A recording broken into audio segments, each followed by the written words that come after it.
We have covered a number of antique single-shot rifles dug up for the war, but today's gun will reveal the origin of what was the world's largest arms producer.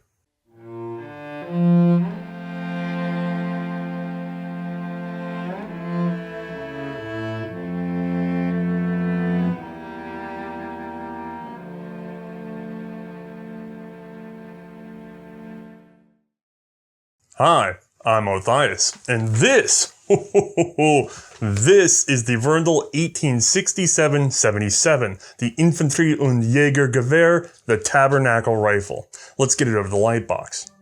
With an overall length of 50 and nearly 1/2 inch and weighing in at 10 pounds, this is a heavy, single-shot black powder rifle that chambers the 11x58mm 1877 Werndl cartridge, and is a mite dated for the Great War. Today we get to finally go back in time far enough to see the birth of the largest arms manufacturer before the Great War. That would be the Austro-Hungarian powerhouse OEWG, 4 letters that appear in nearly 1/3 of our episodes so far in this series. So let's get started at the beginning. This is Leopold Werndl, a drillsmith who started his own home workshop in 1821. And with a focus on efficiency and cost control, eventually expanded into owning his own factory.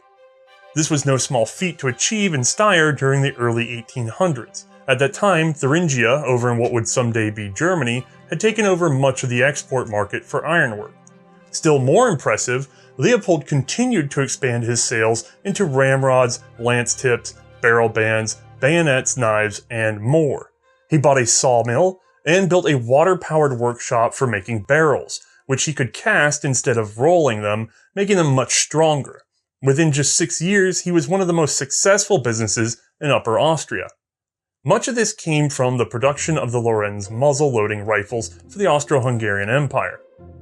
A gun that certainly benefited from Leopold's attention, but could still be made with old-world craftsmanship.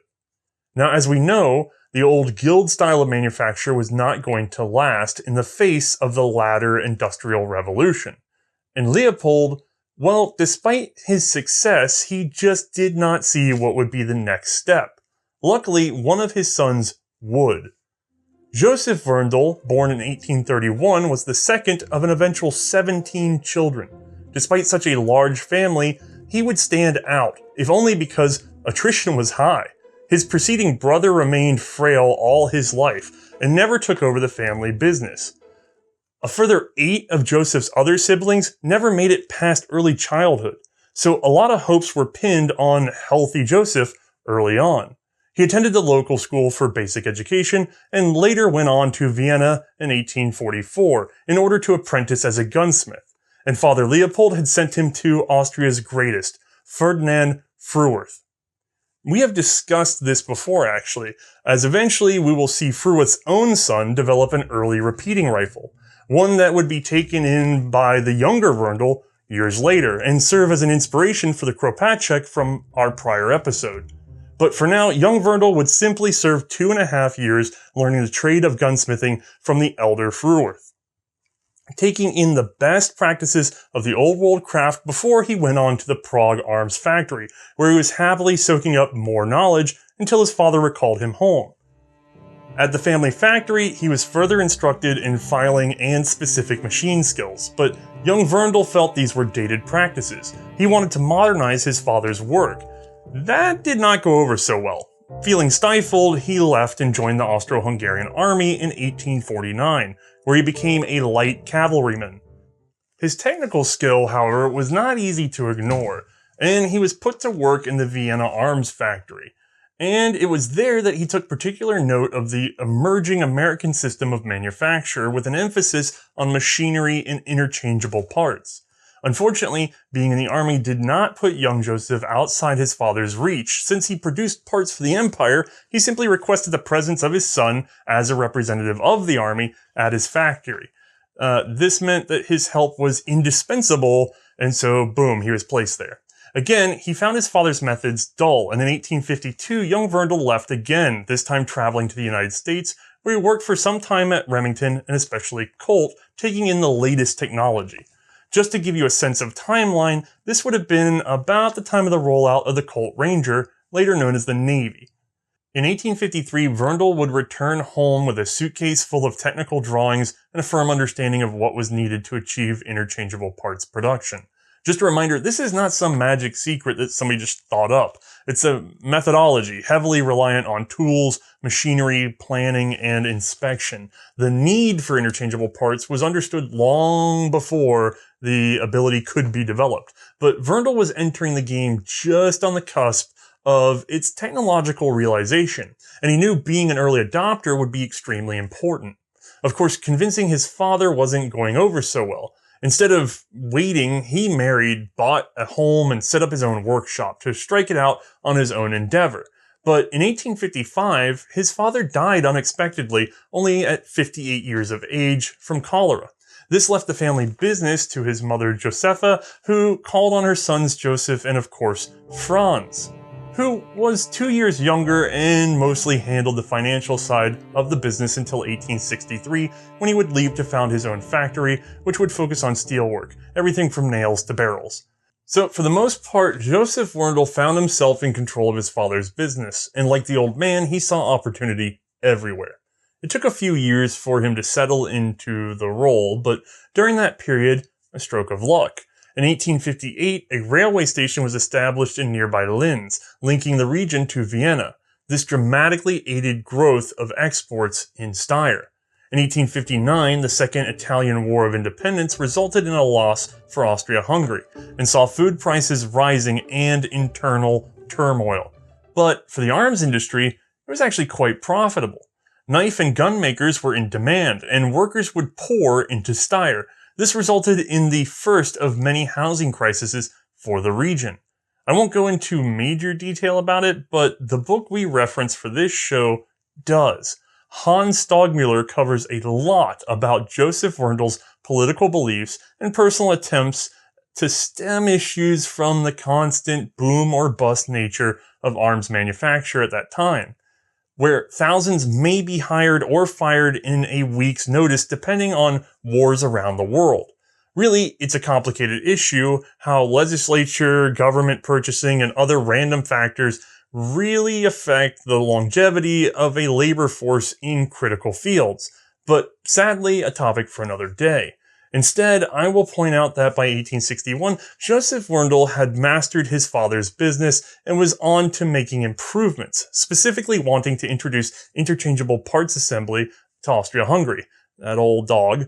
Well, of course, simply manufacturing guns that were designed without this sort of feature in mind, that's no real test. His company would need his own gun, one that would come with the help of one Karl Holub. Born January 29th in 1830 in Stanev, which is present-day Czech Republic, he was the son of a farmer. Young Karl would attend the local village school and eventually move to Prague, where he apprenticed as a locksmith.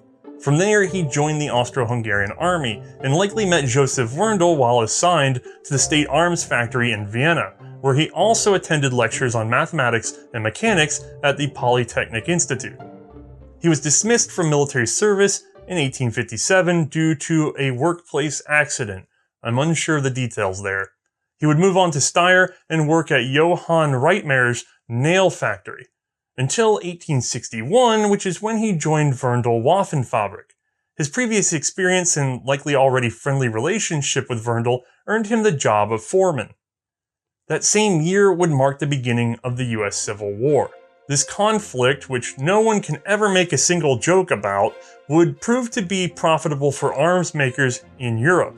And it's said that about this same time either Werndl or Holub, we're not sure who, found literally divine inspiration. While at Mass, one of the pair suddenly took interest in the revolving Tabernacle, and was struck that such a system could be put to use on a breech-loading firearm. But just having an idea wasn't enough. Werndl needed a whole gun, highly advanced, rugged, and made with interchangeable parts. That's the key.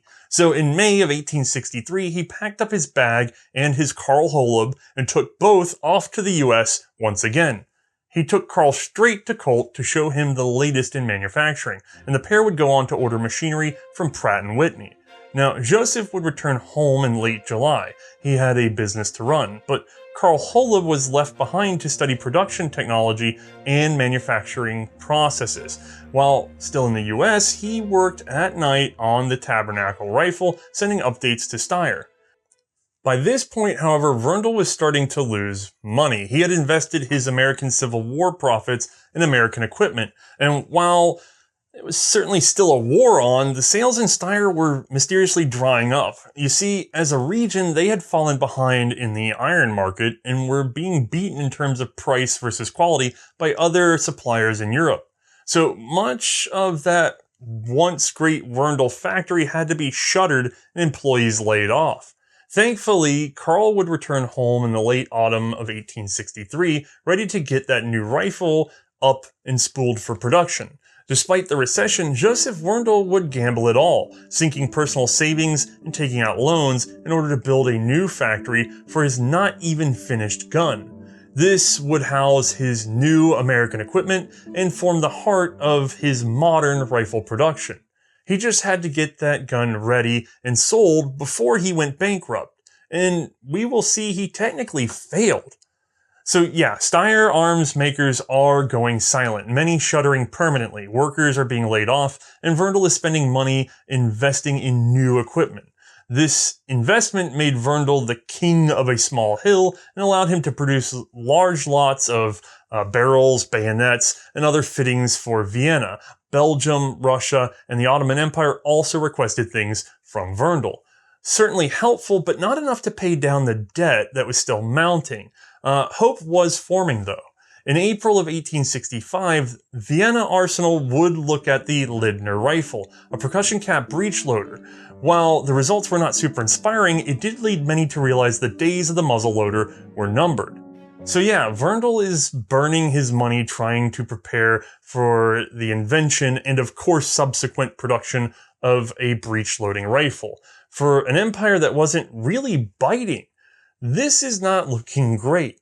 His salvation would come, though, from a war with a traditional Austrian ally. Otto von Bismarck, leading the effort to unify Germany, would pick a fight with Denmark and win. In settling the spoils, he reached an impasse with Austro-Hungary and used their quarreling as an excuse for another conflict. The Austro-Prussian War would pump up arms sales, and for a brief period during the fight, money was flowing again. But as you history buffs know, this was known as the 7 Weeks' War, so it did not last too long. Part of the smackdown laid on Austria-Hungary came from the German Drese needle rifle. It hadn't done a lot at long range, but close in, the rapid-fire breech loader was terrifying, allowing smaller, mobile groups of Germans to outmaneuver the Austrians. Additionally, unlike the Lorenz, it could be reloaded and fired in a prone or crouched position, whereas the muzzleloader demanded a standing position. While an overall superior rifle, it wasn't perfect. The Prussians picked their battles carefully and brought in Italy to split the Austro-Hungarian forces. This is what really made for the defeat, one that was very sound and humiliating for the Habsburgs. And while this would result in a number of measures to modernize the army, the one we care about was a sudden and very keen interest in a new breech-loading rifle. That pre-war commission was already looking at 2 objectives, ones we have seen a lot in this show. Can we convert the Lorenz rifle into breech loaders for cheap? And should we develop a wholly new rifle? Well, they also briefly weighed out whether or not the use of a paper cartridge would be advantageous, but luckily they settled on the then brand new metallic-based cartridge. This is a very smart idea. A series of trials would kick off, but I will save you the usual routine of details. Austro-Hungarian officials were panicked, and so lunged at a new rifle regardless of being able to convert the old stock. So it will be no surprise when I say that they adopted, the Remington. Specifically, the Remington Rolling Block, an 11.5mm rimfire cartridge, was selected in 1866 to pair with this American gun. The license in Austria was held by Eduard A. Paget. We touched on this in a previous episode, and thankfully for Werndl, there was a slow fumble. Remington took a hefty licensing fee, which made the cost pretty high. Paget was taking quite a while to tool up, and apparently did not really appreciate the difficulty of producing a modern breech-loading firearm with interchangeable parts, that key word again. Add on a solid treaty with Prussia, and Austria-Hungary was not as panicked as before, so they slowly reduced their initial 50,000 rifle order down to just 2,000, which were going to be given to a Jaeger battalion for further testing. Heck, I'm not even sure that those 2,000 were ever made. Meanwhile, question number 1 was solved with the Werndl conversion. This was a simple and inexpensive method that was able to convert tens of thousands of Lorenz muzzle loaders into a 14.5mm rimfire cartridge. Interestingly, Werndl would produce 70,000 of these guns. That really took the pressure off for a moment and gave Austria-Hungary time to think, and the more they looked at the Remington, the more worried they got. Production was not moving, and the cost was very high. Luckily, someone came forward with an alternative.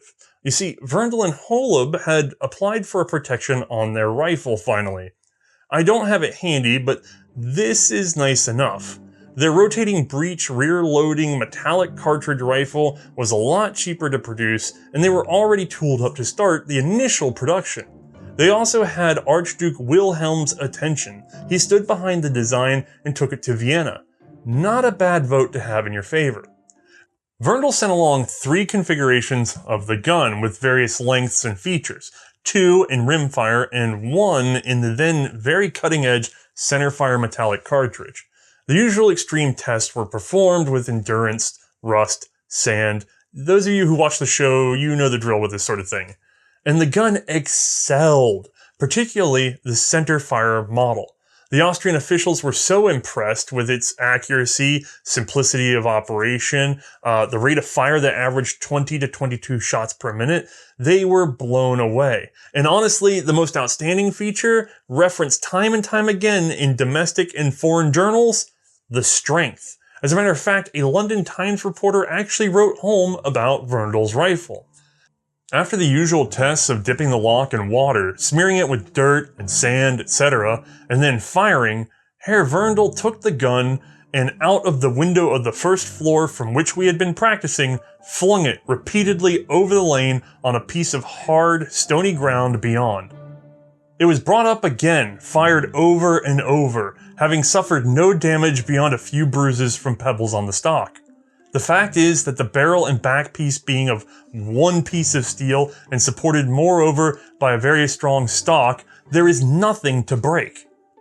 Our friend Kropatschek, who at this point still worked for Vienna, not Werndl, remarked that the gun was not as elegant as the rolling block, but was much more natural to the untrained and possibly panicked soldiers, along with the usual compliments towards its robustness. Now, by this point, I should say that Werndl was taking on more and more work from international orders. I don't want to stop the story every time a new major or minor contract walks in the door, but from here on out, we will see, guns being ordered in fits and spurts, which results in a roller coaster of hiring and then firing employees, of building worker housing and then having to deal with the assets when the work ran out.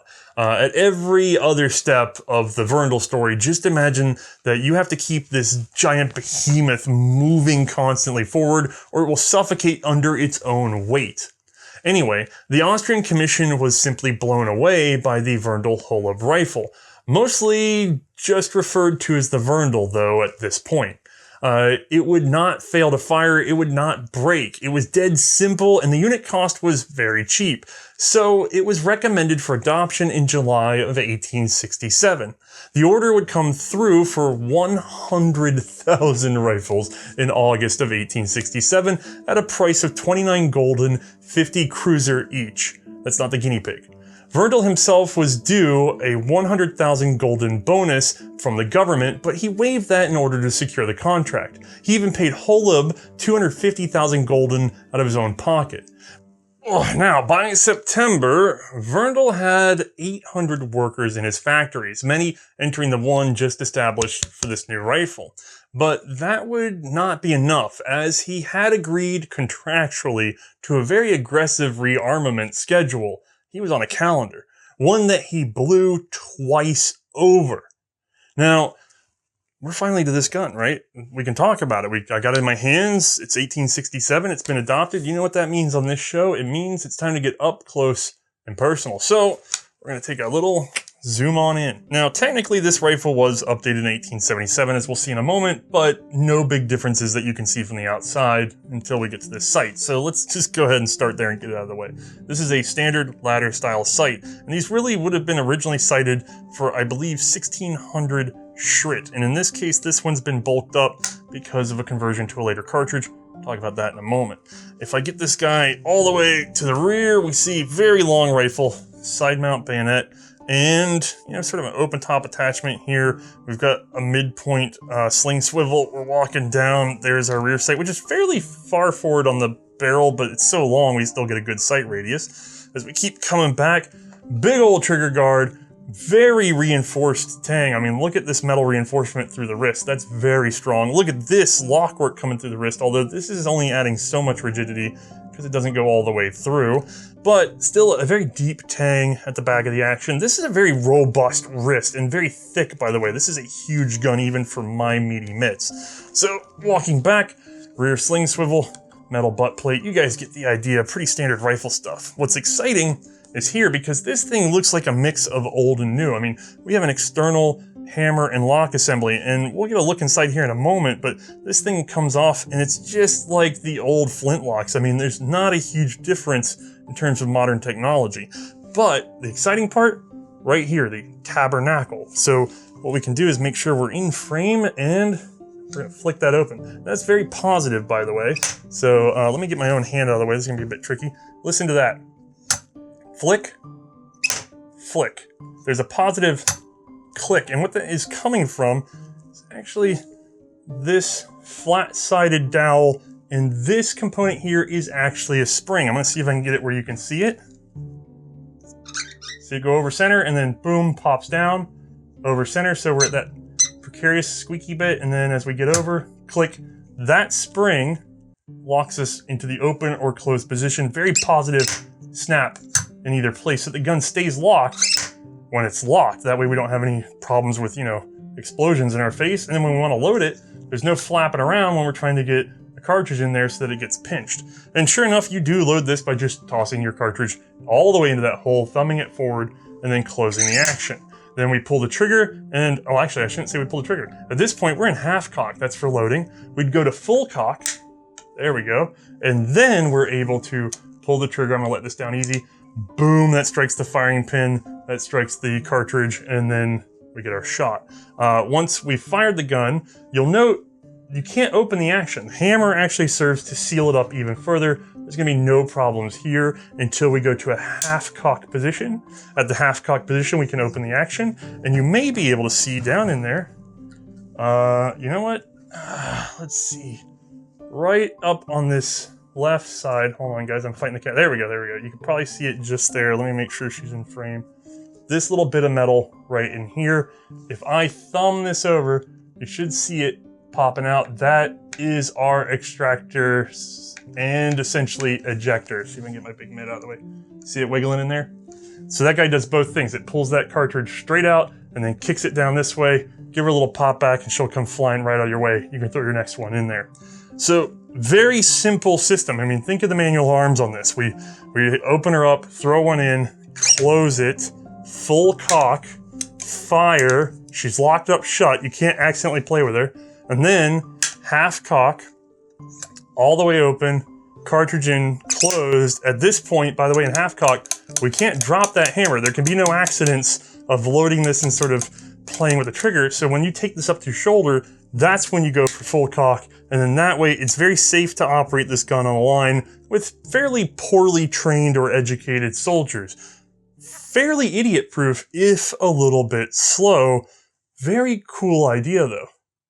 Now, I will not be disassembling this in front of the camera anyway, because it really wasn't designed to be field disassembled. This is a whole assembly as it is. As a matter of fact, the geometries to reassembling this gun can be a little tricky if you don't know what you're going in for. I think that's better discussion served by, say, Mark or somebody else. But realistically, we will get a look inside in just a moment. But first, let's talk about accessories. Bayonets. The initial Yataghan style would be the same as developed for the Remington rolling block, with a blade length of nearly 23 inches. In 1870, a lightened version was introduced, same general size but hollow ground to reduce weight. The cartridge was an 11 by 42mm centerfire designed by Martin Wilberger of the artillery. It would actually be adopted after the initial rifle production started. Thankfully, the necessary machining could be saved for last. Now, here's the thing. I want to show you this gun in detail, but by World War I, we are talking a whole other cartridge, as you may have heard me mention. This has a lot more heat on it, so just keep that in mind as you watch the animation and Mae's subsequent presentation, that in 1867, this would have been a much duller cartridge than what we're showing today. First, let's just cycle through one round to get a feel for this gun.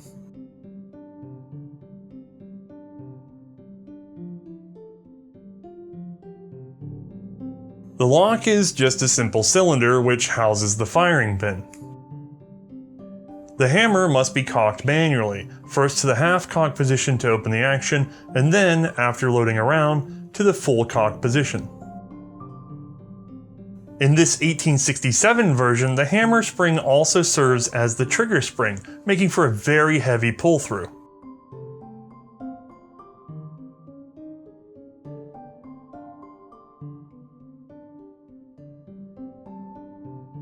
The hammer falls and strikes the firing pin in that cylinder, shoving it into the primer and discharging our cartridge.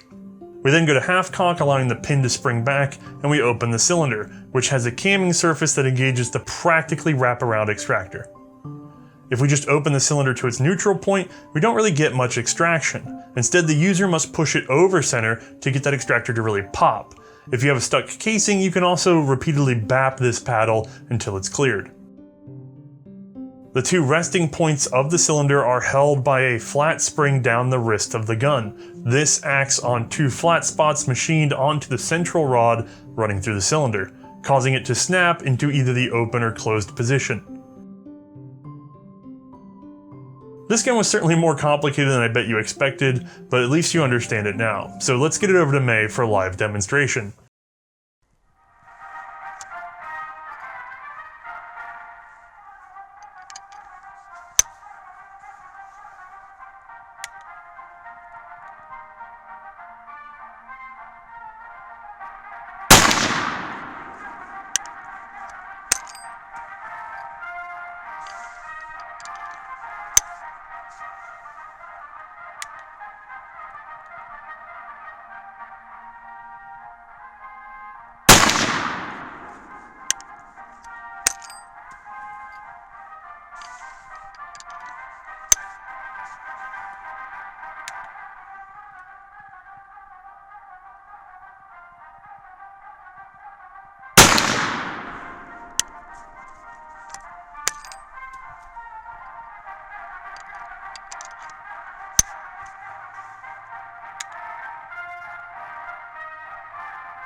You know, this is a pretty straightforward rifle. Kind of hard to get it wrong as the shooter.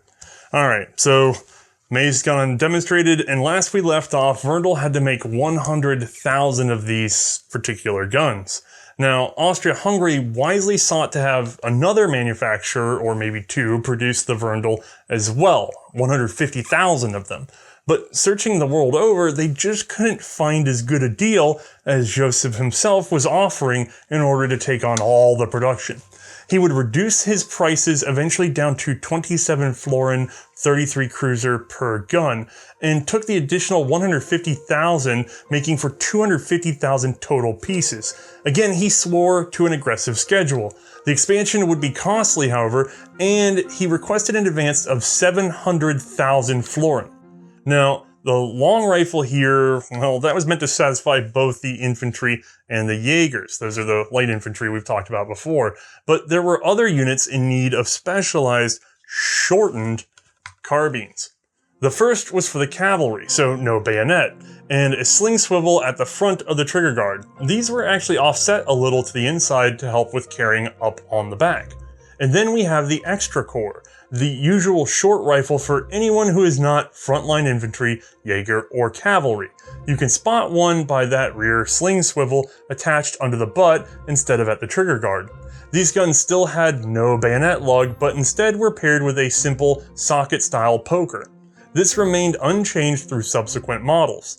Something wildly interesting about these carbines, they were not chambered for the same rifle ammunition. Instead, they were fitted with a bullet that was exactly the same, but a milder charge and smaller case. That makes this an 11 by 36 millimeter straight wall centerfire cartridge. These lighter loads were meant for shorter ranges and easier handling. And they were also part of an effort to put cavalry onto a single round.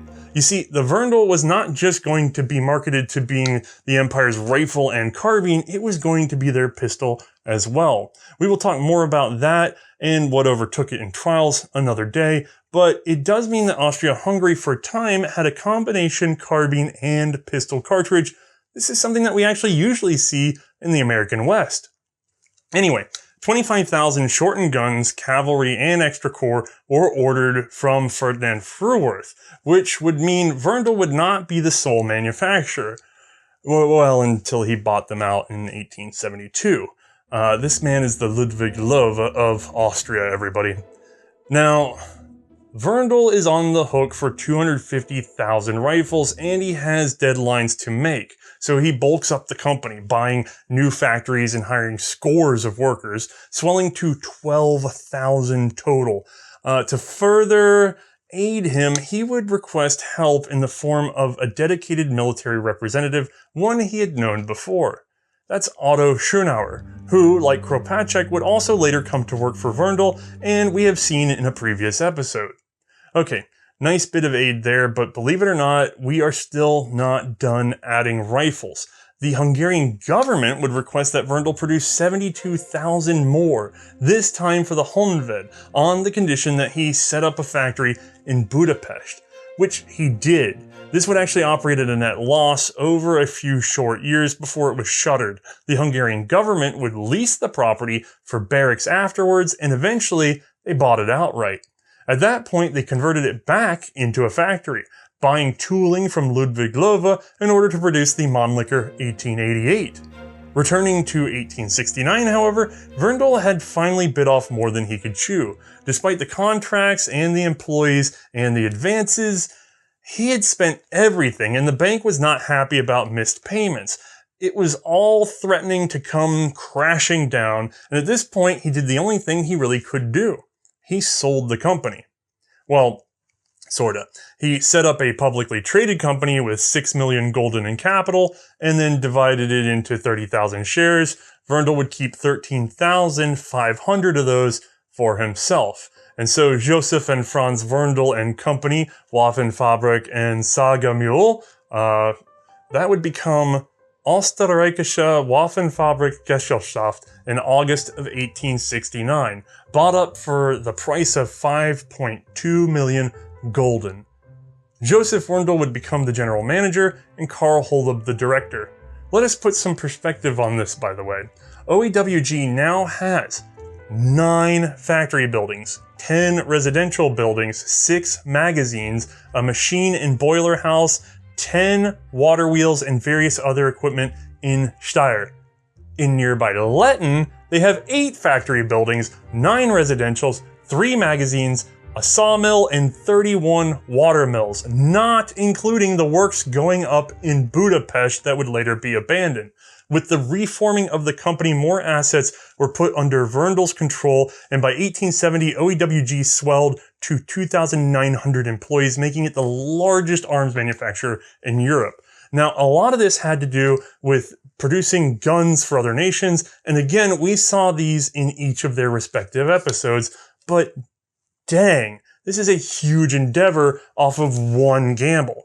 So those initial 250,000 Werndl rifles, they were wrapped up in June of 1870, several months late, but thankfully the government understood some of the unavoidable delays, like waiting on American deliveries, various worker strikes, and, one of the factories burning out and having to be rebuilt.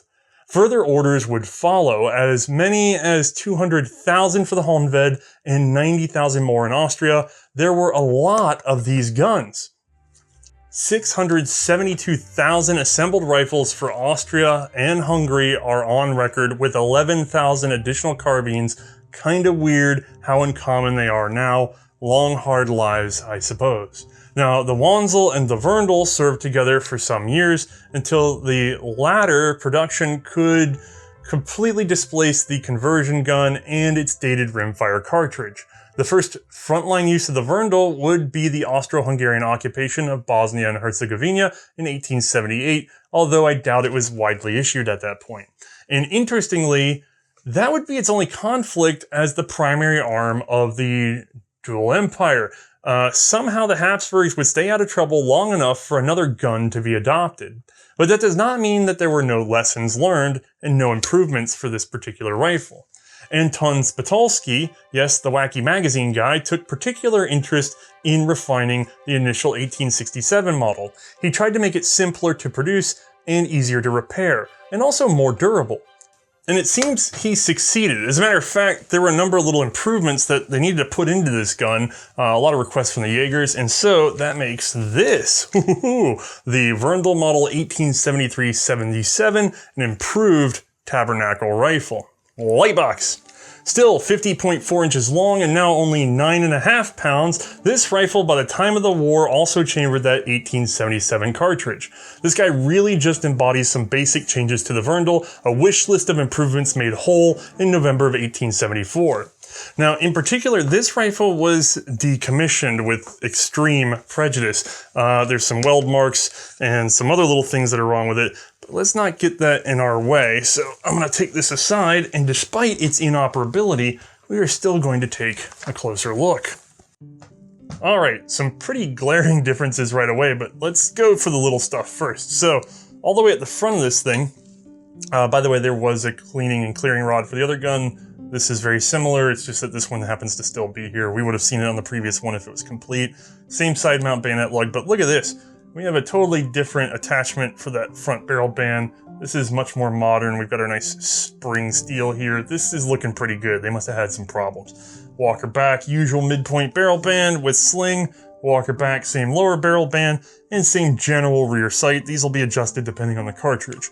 Now, as I get back here, we start to see a pretty major difference in terms of the appearance. We got this little guy right here, and Mae's probably going to be very happy about that because that's so that we can get in here and pull this right into our shoulder, get some good control, as if we had a semi-pistol grip stock, but we don't have to blow all that effort of picking out the better grained wood and doing all the shaping. We can just bolt this sucker on. And also, it's still adding that nice rigidity all the way through the system. This most likely came at the request of the Jaegers because they really missed this little feature from prior guns. Now, if I walk back again, same rear sling swivel, same general butt plate, and let's just get her back to center. This is a heavy boy. Now, the overall action is the same, okay? I'm in half cock, I open her up, I put it in a cartridge, I close her up, I go to full cock, which is very sticky on this gun, so she's in bad shape. Oop, hold on. There we go, this guy needs some work. So then we fire, and then she comes apart because, as I said, this thing is in very poor shape. This is not even the correct screw, so please forgive any little problems with this gun. It is here as a representative of its class. It is not going to obviously make it to the range. As a matter of fact, I gotta hold that shut just so I can do that. Okay, so let's get back into frame. As funny as that was, that is a serious issue. Mark would be very pleased to see this thing. So you may notice that the big differences are we now have an internally set hammer. This takes it off the side, less likely to snag and take damage, moves it into the center line of the gun a little bit more. Nice and shrouded, same general operation, a little bit more modern, although we're still using an external hammer on a rifle like this. Now, at the rear, you're gonna see that whole spring assembly is gone. Remember that flat spring that was back here? Instead, this guy's plugged in. Now, I unfortunately do not have the ability to get this out very quickly, and it's really boring on camera, so I went ahead and disassembled it and took some photos for you. I'll prompt those now.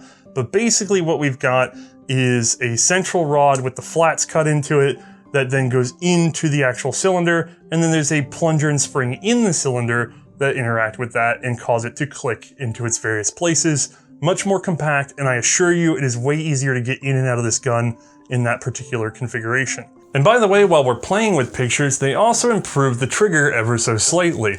If you look at this 1867 and this 1873 side plate, you're gonna see that there's an additional spring specifically for the trigger so that you're not pulling against the incredibly heavy main spring when firing.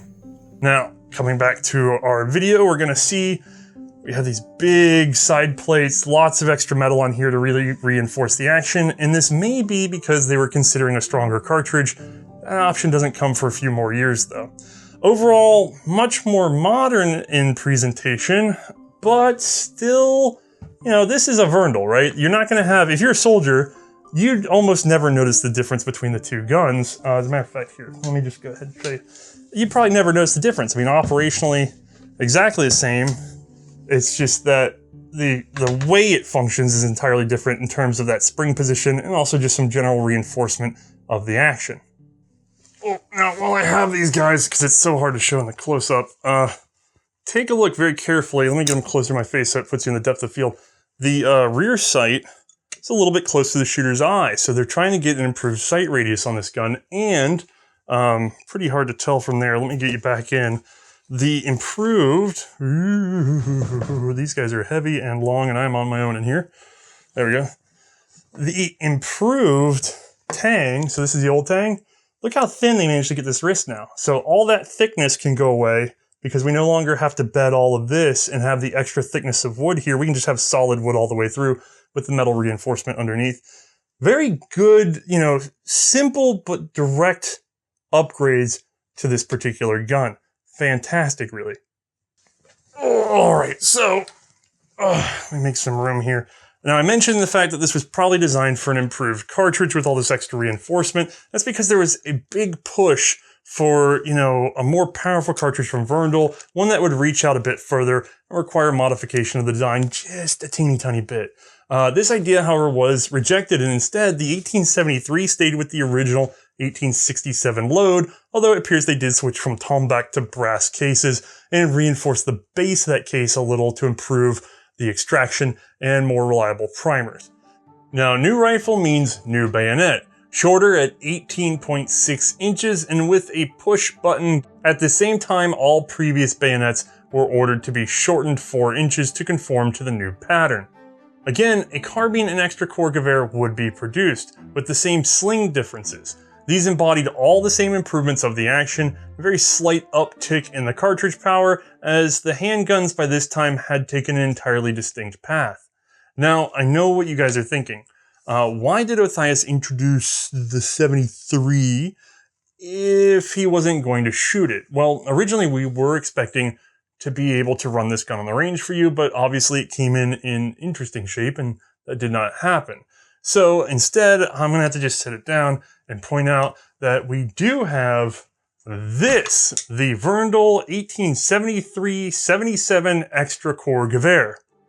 Now only 39.5 inch long and weighing in at 7.3 pounds, this is a much handier shoulder arm. It chambers the smaller 11x36mm carbine cartridge. And honestly, outside of the cartridge, it's just the same as the rifle, but, you know, as usual, ooh, good lord, let's take a closer look. So, I'm gonna set this guy back down. I'm gonna put this one where you can see it. So, if any of you are truly eagle-eyed, I'll point out that these components back here actually came straight off the 73 long rifle. Actually, the other way around. That 73 came in missing parts, and we wanted to be able to show it to you, so we borrowed some off the carbine. That is how interchangeable these are. You could just take parts off of this and put it on the long rifle, even though the chambering is different. This is the Werndl method, being able to produce one thing over and over and over again. All right, so let's take a look. With that in mind, obviously, it's going to be just the same as the 73. I mean, identical through here until we get into that smaller chamber and shorter barrel and overall length. We've got our sling swivel up front dangling, and we would have had a cleaning/clearing rod and a channel under here. That's just absent on this particular example. As I walk back, we have a shorter rear sight that would have originally been for all of 600 Schritt, although with the upgraded cartridge, this one's been bumped up. More on that in a moment. And as I get her back, same internal hammer, same everything else, except if we look under here at our trigger guard, it's got a little hole right there, right? Now, they produced the same trigger guard for all the carbines and just did not use this hole unless it was a cavalry model, at which point, at that final step of assembly, they would just go ahead and boop, put a sling swivel in there if it was cavalry, or if not, they would go ahead and inlet the rear of the stock, like on this one, and put in this loop back here. That means that this was an extra core Gewehr. All right, so with all that covered, I think it's safe to get this little guy over to Mae.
I'm not gonna lie, this might have taken the prize as the cutest rifle we have shot for this series. But let's get back to some history. Turning back to the overall 1873 series, we have some production figures that we need to cover.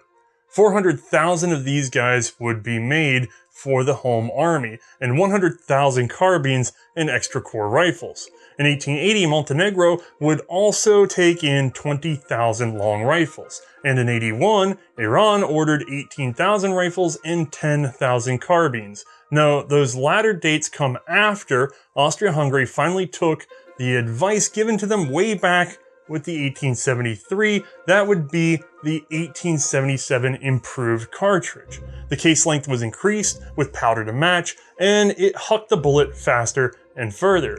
This is what we have been shooting for the whole episode. This new ammo would require some modification of the rifles, however, nothing too extreme. They just needed to remount the chamber, give it a bit of O-give to allow the cartridge to fit, and also modify the shape of, well, this tray. Plus, you had to change out that rear sight from, well, in the rifle, 1600 maximum Schritt to 2100. And with that, blammo, the 1877 Werndl, which was accepted in March of 1878. Previous 1867 and 1873 were converted to this pattern. I'm honestly not sure what the delay was, because if they had jumped on the initial offer to beef up the cartridge with the original 1873 long rifle, they would have not had to come to convert so many of them later on. But oh well, more money for Werndl, from the Landwehr and the Honved at least. The K&K got theirs done at the State Arsenal in Vienna. Production of the 77s would last until 1884. With all previous guns updated, Austria-Hungary now has the 67-77 and the 73-77 in service in titanic numbers. By the way, there would also be an updated carbine cartridge. At first, the tomback was retained, but in 1882 this also went to brass. The overall case length was the same, so that the old ammo could still be used. There is also some splitting here from the pistol cartridge, but more on that another time. Carbine sights were updated from 600 to 104,000 Schritt. This is an extremely ambitious setting for this very minor update. So now we have the long rifle and the carbines updated, and they really are quite reasonable guns for their era. They stack well against their neighbors, just as powerful and perhaps more robust with similar fire rates. And now, well, the dual empire had caught up in small arms tech. I mean, nothing really stands out as inferior to anybody else, and yet there are no real major conflicts. I mean, the next bit of combat would be the Boxer Rebellion in 1899, and by then we have seen several models come and go. The Mannlicher 1886, 88, and 1890, the 1890 carbines, and finally locking onto the 1895 rifle and their carbines. And to be fair, we have covered them all before. Austria-Hungary's panicked reaction to smokeless powder resulted in hundreds of thousands of surplus repeating rifles. Sure, the cartridges were a bit dated, but they were good enough as a backup once war were declared.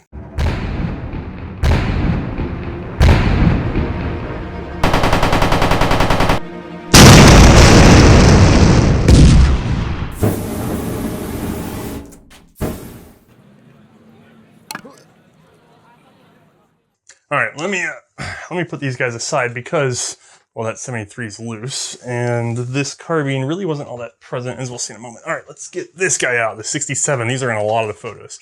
All right, so funnily enough, Austria-Hungary was so big that even at the beginning of the war, they had tons of spare Mannlichers that they could dig out, and still needed more guns on top of them. That meant dusting off the Werndls. Records indicate some 118,000 were still in inventory in 1914. No real mention of the carbines though, and to be honest, I think I found like maybe one photo that had one present, and that might not even have been from World War I, I can't confirm. I kind of doubt they were fielded. Rifles though, well, they were worth digging up. The Mannlicher 1886, also still in large reserves, used the same ammunition, so it wasn't a huge bother to leave both in rear-line service. They mostly stayed with the Landstrom.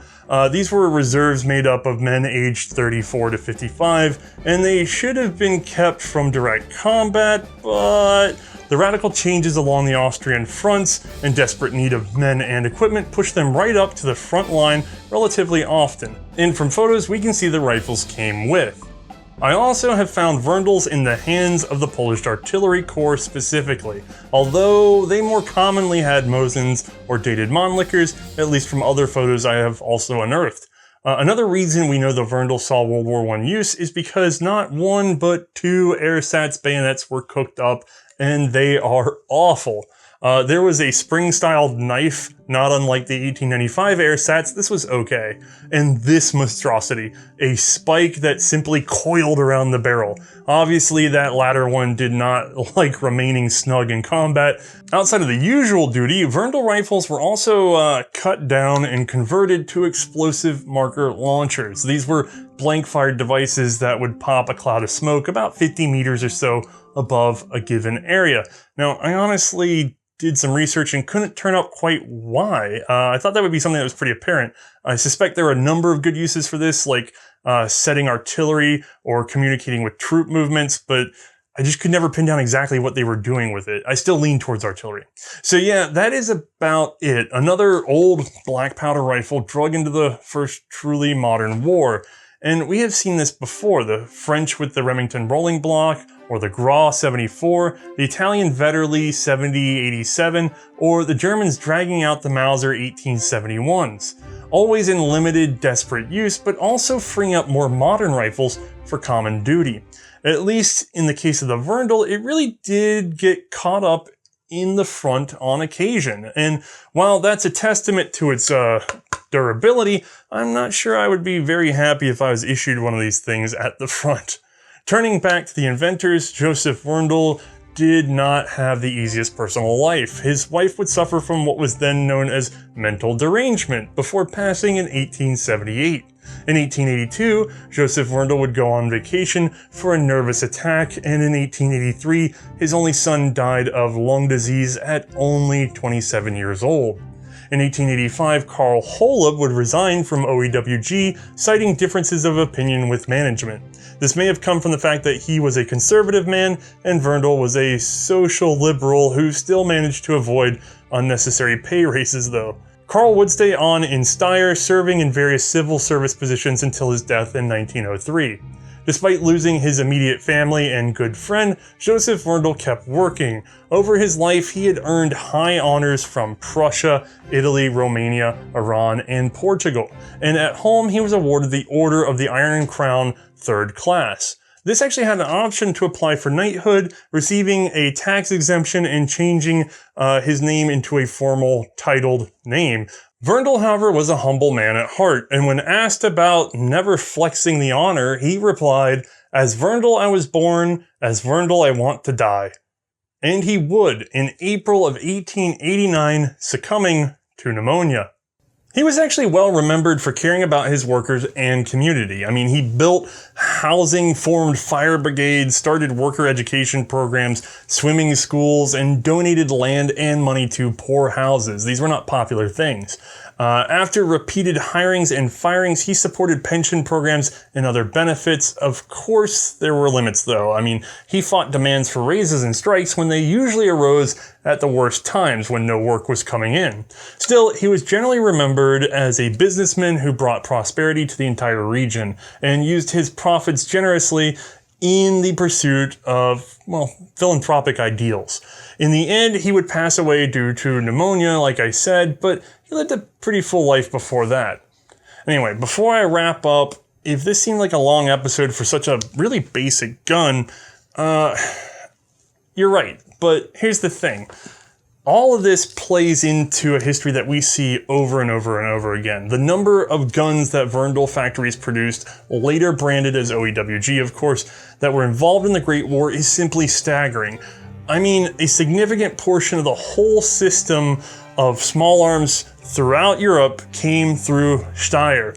And we just keep hearing the name in episodes past and in stories we haven't even got to yet. Josef Werndl risked everything on one gun, and in the end he made millions, arming, like I said, half of Europe just before a war that changed everything. Heck, this scroll by does not even include the neutral powers. Incredible what one man's determination and chance can do. And yeah, it's grim, but in fairness, there would always be some other merchant of death. Alright, let's focus back on these particular rifles and get them over to Mae for her opinion. Alright, once more we have made room for Mae. And, we film these in sets, so we just talked about a very modern machine gun, and now we were talking about a very ancient rifle. So let me put this in your hands, because I don't know if we could talk about any two radically different things being fielded in one war as that. So we have the Werndl, a single-shot black powder Austrian rifle, and in a lot of ways, being a single-shot metallic cartridge, it's still dated. Like, it really does have the appearance of a percussion cap rifle. So I can't wait to get your opinion on the ergonomics of this particular gun. Yeah, for reals, guys. This feels and looks absolutely dated. Let's get into it. So it is incredibly heavy. The balance point, however, not too bad. It actually isn't too far off from under the sights. Unfortunately, the stock is very short here in terms of it's not very deep. So when I'm wrapping my hand around it, I naturally almost want to wrap around to grab metal. So just bear that in mind when you're shooting that one. Make sure you hold it in tight and just keep your fingers wrapped around down that towards the bottom. It is a straight wrist, and unfortunately this wrist is incredibly fat too. It really is very uncomfortable. So pulling it into my shoulder, yeah, it feels like I'm just not really getting a solid purchase on that. Like I'm not able to get a full wraparound with that one, unfortunately. The action, you know, I'll get into the shooting part of it because that's kind of with loading and unloading that I'm going to get more into detail, but it wants to flip over just fine. It's just there are some issues with retraction that I am going to get into a little bit later. I'm not a huge fan of the external hammer. I really do feel like, as Othais is saying, it kind of looks like a percussion cap rifle at this point with that feature, but I mean, it's a solid hammer. There's a good bit of heft to it, so just you're going to want to get a good purchase on that with your thumb, or like I did in the video, I just used my 2 fingers when I lifted up to my shoulder to actually cock the hammer back. But yeah, ergonomics wise, it feels like I've got a super dated piece compared to everything else I've shot in this series. This looks the most dated. Yeah, I'm not going to lie. It looks like you hunted Napoleon with that thing. Now, it's nicknamed the Tabernacle rifle because of that rotating closure. So if you haven't heard Mae playing with it 16 times over, it does click right into position. It's pretty smart, pretty sharp. I liked it. I don't know that I want to fight with it, but it's fun. It's really fun to play with. It's like a revolver. You're just like, ooh, click, click, click. It's absolutely fun to play with. But the problem is that you get one shot at a time. You got to make that shot count. So let's talk about shooting. So you have to load, ready, and fire this rifle. That's a very unique setup. Do you want to walk us through that? Absolutely. So in order to load this gun, like I said, it is single loaded. You do have to flip the action open, thumb the cartridge in. And by the way, folks, this can't be hammered down. The hammer has to be cocked, or you actually do have the ability to do this at full cock as well. I just recommend doing it at half cock. That just feels safer and better to me. Then you need to make sure you close the action, line up your sights. At that point, you're going to want to cock the action. Like I said, I use my 2 fingers or 3 fingers, or you can use your thumb, whatever's easiest for you. And unfortunately, these sights on this gun are extremely, they're extremely wide, but they are not tall. They are insanely tiny, which is a really unfortunate thing. And then look how far forward they are. They could have honestly dropped these sights further back just to give me a little more sight radius, but nope, that's not going to happen. That's definitely going to happen, but more on this particular gun. No, that's true. We'll get into that in a moment, though. And then the trigger on this gun. It is the heaviest trigger I have handled to date for the series. And honestly, it's kind of interesting. It was hard for me to put into perspective how heavy this trigger was because of all the things I've shot so far, that it took Othais pointing it out actually on range that he was like, goodness gracious, we haven't shot anything quite that heavy before, for me to fire it again and be like, oh no, wait, that is an insanely heavy trigger. I'm going to point out that Mae is broken because she's the only person out of everybody that handled this gun to load it, ready it, pull the trigger, and then go, is the safety on? Is there a safety? Everybody who first fired this gun went, something's wrong, because it's that heavy. It is so heavy. This one, however, as long as she can crank down on it with her big meaty mitts, she was just like, oh, okay, boom.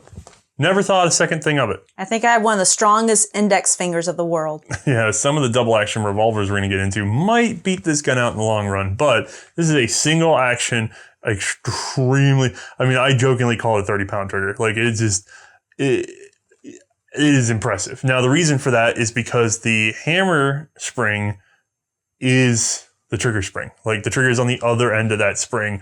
That is a lot to crank down. Yeah, that's a good idea. Yeah. So there's no take up, by the way. It's just boom. So, all right, recoil, because you haven't said that. You actually pulled the trigger. It's very heavy. We get that. But what happens once you pull it? Now, there is actually a decent amount of recoil. I was fairly surprised about that.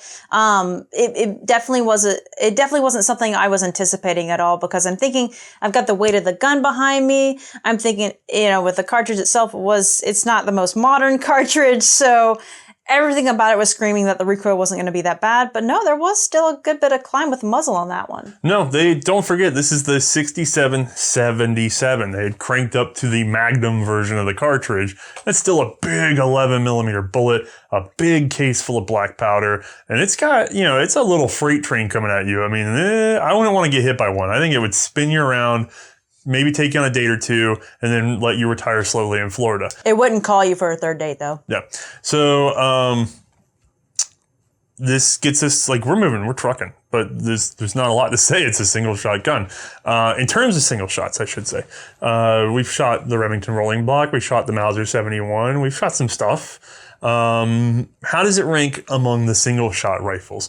Do you have any specific opinions in terms of, would you prefer this over a rolling block or any of the others? You know, actually, I found that with the Gra and the Mauser, theoretically, you can just throw a round in, you can close the action, she's good to go. With this one, unfortunately, you have to thumb it all the way in. And it's not like with the Remington rolling block where I could, like, put it partially in, close her up, and she's good to go. No, you actually got to push it all the way up, make sure the rim is fully seated in there, and then close the action. And if you do not push it all the way in, by golly, folks, it will not close. Yeah, it is. I found it to be very slow. Like, I know people were impressed because it wasn't a muzzle loader at the time, but having looked at the rolling block, I agree with you. It's like, the rolling block seems weird to me overall because there's no tray. You have to actually aim at the hole, so there's a little bit of fine manipulation, right? So when we look at, like, the Mauser 71, you just bolt it open and you just throw it in a tray. And then you close the tray. Or close the bolt across the tray and it picks it up. That's the easiest possible way that we've seen so far. And I always thought the rolling block was a little awkward because I had to aim it and put it in there and get it most of the way in there before I flip up the lever. But then I came across this thing where you have to, like, throw it in there's kind of a tray, but then it helps you a little bit. It, like, guides you to the hole, but your thumb still has to go all the way forward, all the way, and then you get to rotate it across. I found that to be a little weird. But and it does take some time. Like, it's definitely not a speedy gun. Yeah. All right. So all that said, I'm going to assume that you're going to give this high praise in World War I as a weapon of combat in that particular conflict. It would stand toe-to-toe with everything else you've seen so far, correct? Yeah, I think this goes over the Vickers gun and everything else. Like, I feel like that's really up there. No, folks, come on, seriously.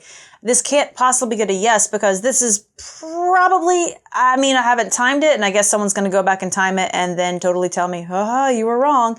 But I'm fairly certain this is the slowest loader out of all the guns we have shot so far to date. So, aside from the Reichs revolver, I guess, or one, like, putting the revolvers aside. I feel like the Reichs revolver is faster than this thing. Yeah, God, it just might be. But yeah, no, putting all that aside, this is definitely not something I want to take into battle. Yeah, and by the way, a lot of that time on camera, you may notice, didn't come up just from the loading slow. Because you got kind of fast at that, you get a rhythm. But you spent a lot of time on target because it's just the heft of that trigger. So trying to make sure that you actually hit what you're aiming at while fighting that big, heavy, single-stage trigger, it was pretty wild. And then I'm not sure if it was this particular piece or all of them in general, but the extraction on this one was not the best. So in case you noticed, there were a few times where I definitely had to slam this action open and pop it a few times just to definitely make sure it ejected that cartridge out. So yeah, that's another reason why I wish we had gotten to actually shoot this guy who's sadly broken and missing some pieces. But this is the 73-77. This has a reinforced receiver and some other fine features. Does anything about this gun, I know you didn't get to shoot it, but let me hand it to you. Does anything about that gun actually stand out, let me set this down, as a real improvement? You know, already it's definitely a higher gun ranking for me because it's got a thinner wrist, it's got a semi-pistol grip now in metal, which is fantastic. So I'm really able to seat this into my shoulder well. It's perfect. The sights are pulled further back, extending my sight radius, which is fantastic. And the side here, it definitely feels more modern in that the hammer's now internal instead of external, so I'm not really having to worry about it snagging on anything. Let's call that recessed, because it's still out there. It's just not... It's out here, but like it's definitely not going to catch on my clothing very easily. I agree with you, though. It's just so much easier to control because you can thumb over this. Even with my big hands, I could not thumb over the other one. It's too awkward, and what they've done is they've definitely dialed it back down in, giving you a little comb, and you can get down in there and actually hold the gun. You can pull the gun in with the finger, and now your sights are much closer to your eye.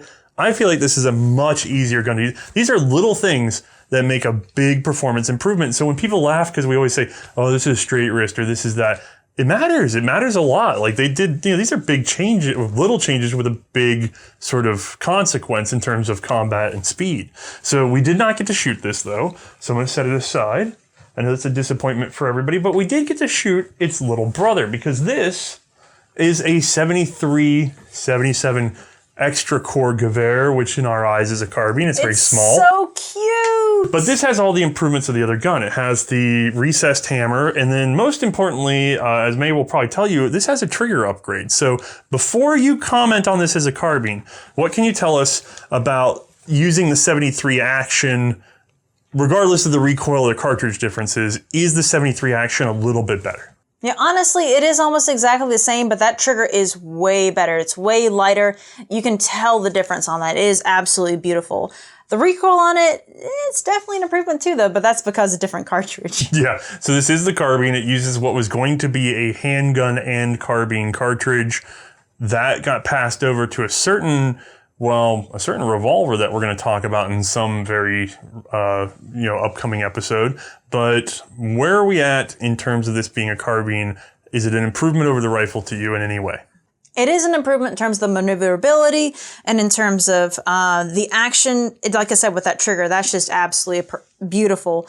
Other than that, unfortunately, the sights on the carbine are a little bit smaller, and somehow they are still not any taller. They are still very tiny. So, yeah, there's still some definite improvements here, but unfortunately, these aren't improvements worthy of taking it into battle, simply because I still got the slow loading that I have with the rifle.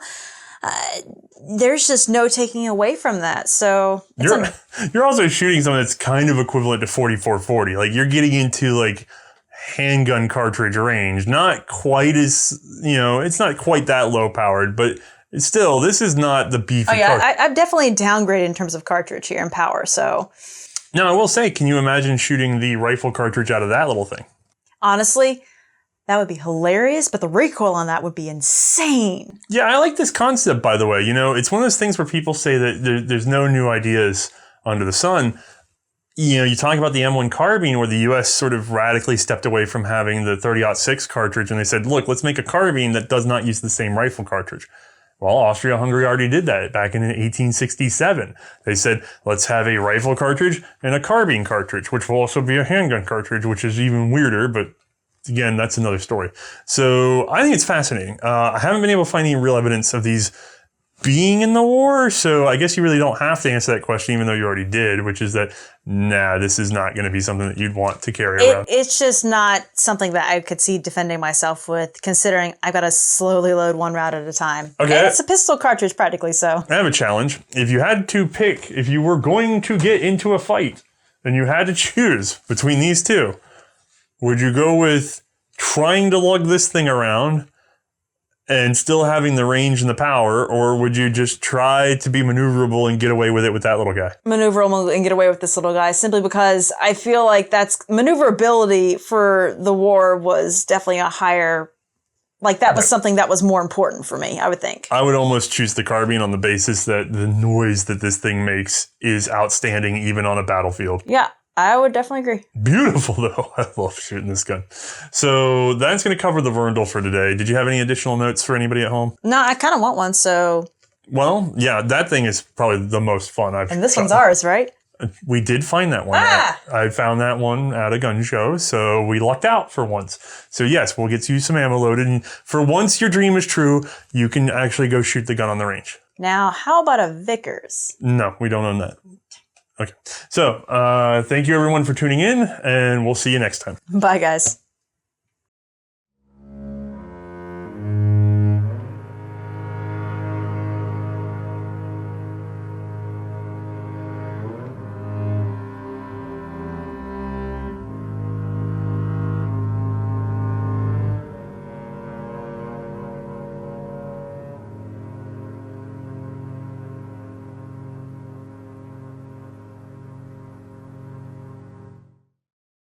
Oh, we are doing the messy selfie update because I remembered it only as we started to compile the episode for tonight.